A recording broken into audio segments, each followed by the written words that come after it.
আসসালামু আলাইকুম। আজকে আমি আপনাদের সামনে হাজির হয়েছি মলিদা বানাবো কিভাবে। এটা পোলার চাল ভিজিয়ে রেখেছি, এটার মধ্যে নারকেল দিয়ে ব্লেন্ডার করব সবগুলো। এখন ব্লেন্ডার করে নেব।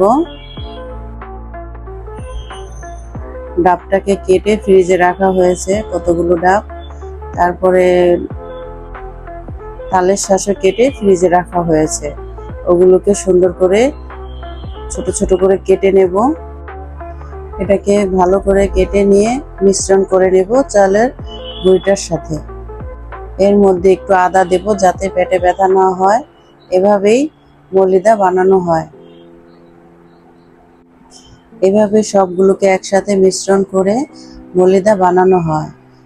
যাই হোক, এটা বরিশালের বিখ্যাত একটি খাবার, সবার পছন্দের, তাদের কাছে ভালোই লাগে, খেতে ভালোই লাগে। সবই তো খাবার। মিশ্রণটা হয়ে গেছে, এখন এই দেখতে পাচ্ছেন। এখন একটু পরিবেশন করার জন্য উঠিয়ে নেব আমি।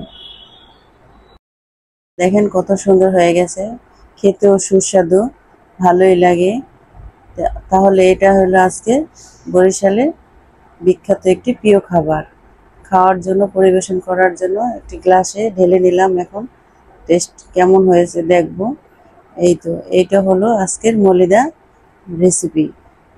যদি এই ভিডিওটি কোনো অংশে ভালো লাগে, একটি লাইক, কমেন্ট, সাবস্ক্রাইব করে পাশে থাকবেন। সবাই ভালো থাকবেন, সুস্থ থাকবেন। আল্লাহ হাফেজ।